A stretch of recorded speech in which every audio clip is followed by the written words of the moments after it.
Assalamu alaikum wa rahmatullahi wa barakatuh. Welcome back.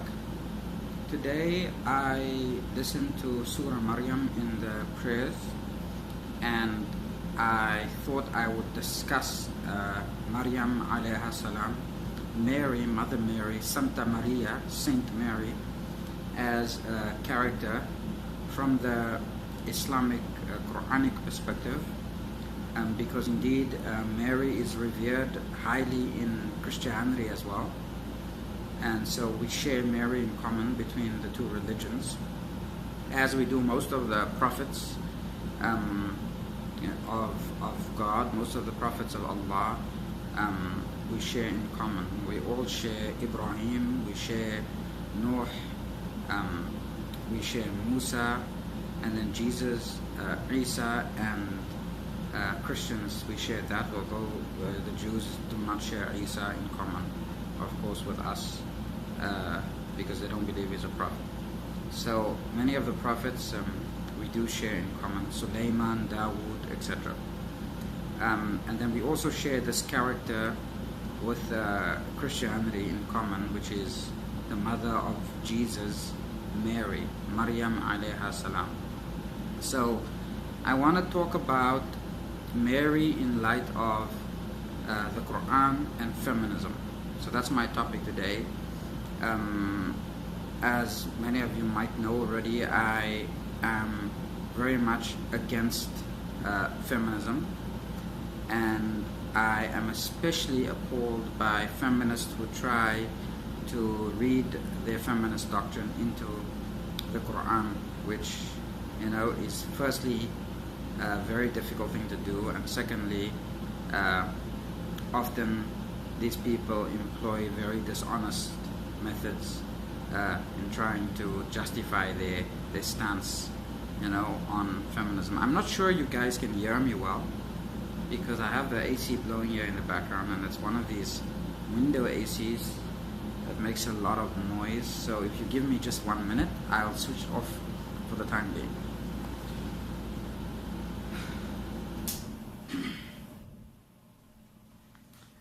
Okay, that's better.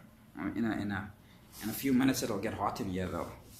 Right, so what are we looking at? Firstly, what is feminism? Okay, feminism is a host of movements, political, social movements that or doctrines that advocate for women's rights and gender equality between the sexes in all spheres of life. At the outset, you know, it does sound like a very good idea. It sounds like people, you know, advocating for justice to, you know, redress the inequalities that have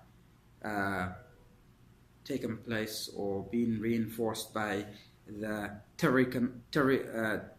tyrannical patriarchy of the past. So there's this sort of, you know, drive where feminists see themselves as fighting for the oppressed and marginalized, you know, as a feminist narrative. Why that does not sit well. Okay, so with Islam and with the Quran, I will highlight, you know, briefly.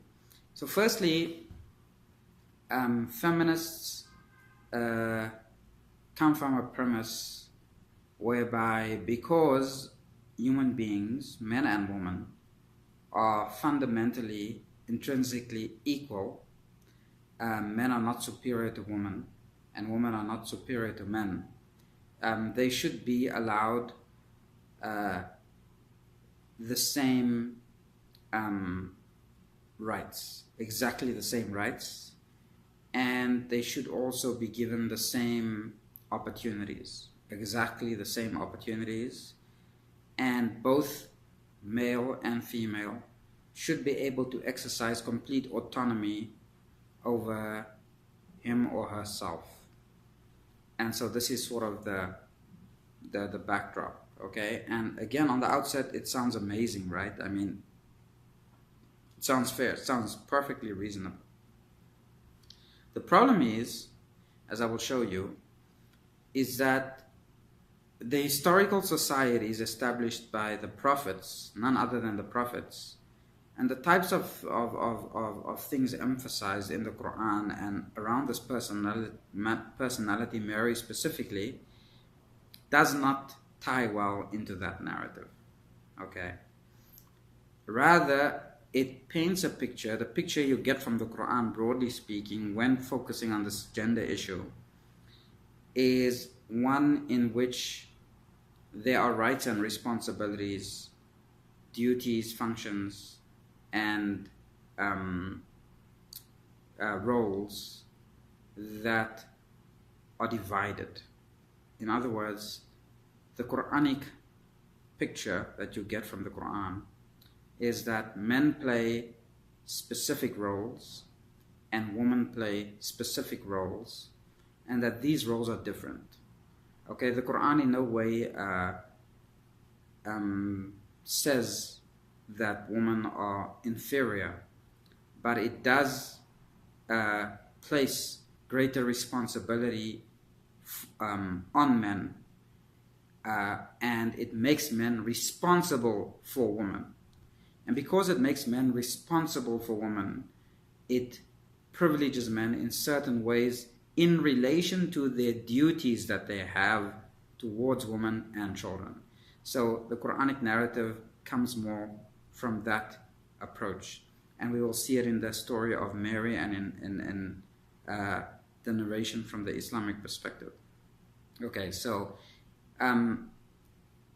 let us go to it then with just a summary of the chapter Mary, where Allah talks about how Mary was taken to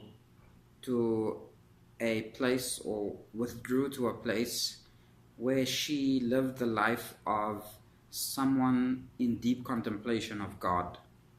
She was, for all intents of purposes, lack of a better word, she was like basically in modern times what we would see as a nun, a person who gives themselves completely to the service and worship of God. That was Mary. And so Mary was so blessed that she would even receive fruits that were out of season. And when they found her with these fruits that were out of season, they'd say, "From where is this?" And she would say, "This is directly from Allah." So Mary was someone that Allah spoke to. Okay, not unlike her male counterparts, which are the prophets, which Allah spoke to. Mary was a female that Allah spoke to, and she's considered to be the most revered and most loved female in the eyes of God. So this is Mary. So yet what's interesting is that here is a woman that God himself speaks to. This is a woman that God himself feeds.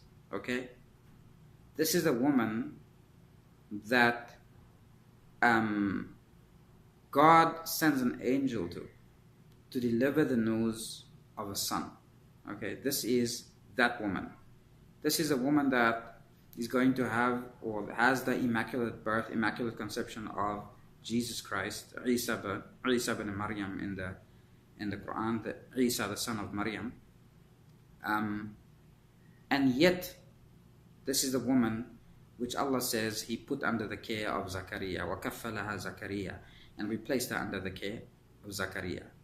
So, point one, okay, if God wanted autonomy for both genders, male and female, okay, then why in the system of God, Sunnat Allah, in the system of God consistent in the Quran, right,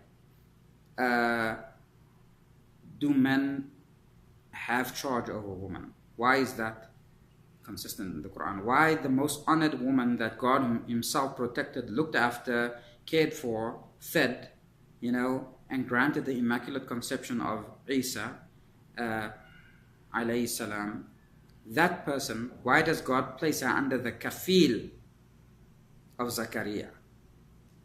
Okay, if this was not a needed thing or necessary. So this is part of the system of God. Okay, even Maryam, the most honored woman in the whole world, didn't have autonomy over herself. Okay, even Maryam didn't have autonomy over herself. Then we see something but what does God honor in woman? What does the Quran, what does Allah show in this honored woman? Okay. The first thing is, which I'm going to highlight, is when this man comes to her in the shape of a beautiful man, a handsome, well-built, mashallah guy, approaching her. And she was behind the hijab. She was in seclusion. No man is supposed to come there. This is like a hallowed space for the worship of God by the saint Mary, who is so devoted to God. Her reaction, what is her reaction to this guy showing up there? She says, I seek refuge in Allah from you. Go away from here. You should not be here. Okay? So the first thing we see in Mary is her chastity, her extreme chastity, her devotion to God, and her chastity, that her self-preservation of her femininity. That's what we see. We rarely see that. This is a trait that is dying. Okay. But this we see in Mary. This is what God chooses to emphasize in the Quran. And then this person, this beautiful, handsome man, replies to her and says, don't worry, I am a messenger of God, and I come with news to you of a son. And what is her response? She says, how? How can I have a son when no man has touched me? Again, re-emphasizing, in case you missed the point earlier, right? Re-emphasizing the chastity of this woman, Mary, okay? Maryam alayha salam. And he says that it is easy for God. If God wills something, then His will shall be done. So this is easy for God.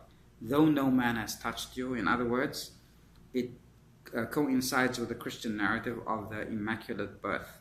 Though it doesn't say it was an immaculate birth, okay? But it coincides with the narrative that it was an immaculate birth.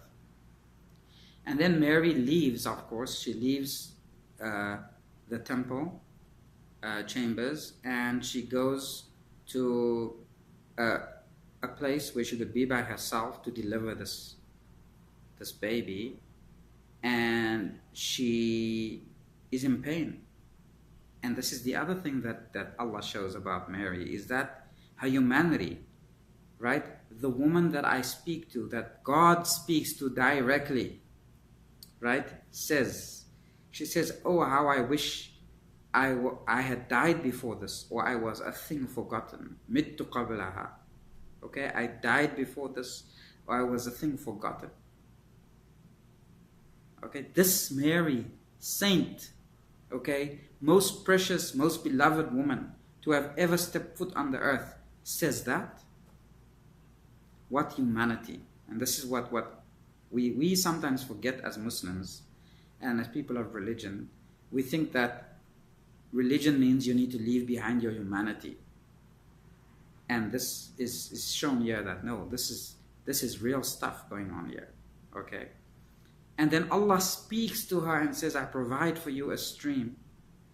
And if you hit the trunk of the tree, dates will fall. Eat of it, so that it may be a comfort to you.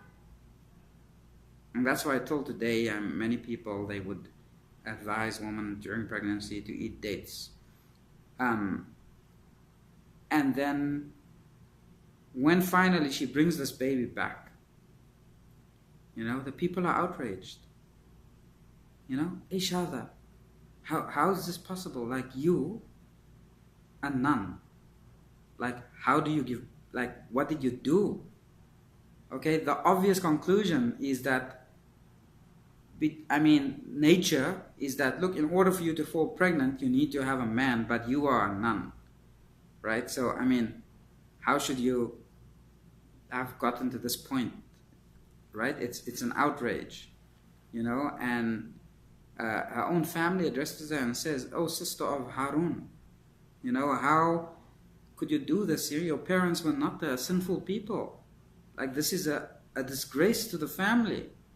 You know, and she just points to the child, Isa. And they say, how can a child speak? And Isa speaks and he says, I am Abdullah. I am the slave of Allah. And, you know, I have been blessed wherever I go. And been ordered with the salah and the zakah for as long as I shall live. So I don't want to get carried away with the story, because I want to actually prove a point here. And the point is that the most honored woman in terms of the Quran and Islam, Mary, in terms of Christianity, Mary, Santa Maria, is sometimes worshipped as part of the Trinity in Latin American countries. Okay, she is the holiest of holies, okay, both in Islam and in Christianity. There isn't a holier woman than Mary, okay? I think the whole world of Christendom and Islam can agree on that. And yet this woman is celebrated for chastity, for dedication to God, and for childbearing, for giving birth, and for mothering, okay? Jesus alayhi salam, Isa alayhi salam. Very, very far away from what is being celebrated in the world today under the disguise of feminism, which has really come just to destroy the ethical norms and values of the Millatul Ibrahim, the Millah of Ibrahim. And Millah means like the system, the way of Abraham, of Ibrahim, which is the way of all the prophets, and it is a way in which there is balance, in which masculinity is celebrated and femininity is celebrated as distinct and different. And so, to conclude, not to draw out this at length, you know, the Quranic narrative is that men are not like women. Okay? وَلَيْسَ ذَكَرَكَ الْأُنْثَى. Men are not like women. And we need to start accepting that men are not like women. We need to start celebrating femininity for what it is. And we need to celebrate masculinity for what it is, and realize that it's not a competition. And there is no equality between the sexes, in a sense that they need to have the same rights, responsibilities, and obligations. Because if they needed to have the same rights, responsibility, and obligations, then there would be no need for male and female. We could just be one sex called maybe unisex, and there'd be no distinction. But unfortunately, biology, nature, everything points to distinctions and differences between the sexes. وصلى الله على محمد وعلى آله وصحبه وبارك وسلم.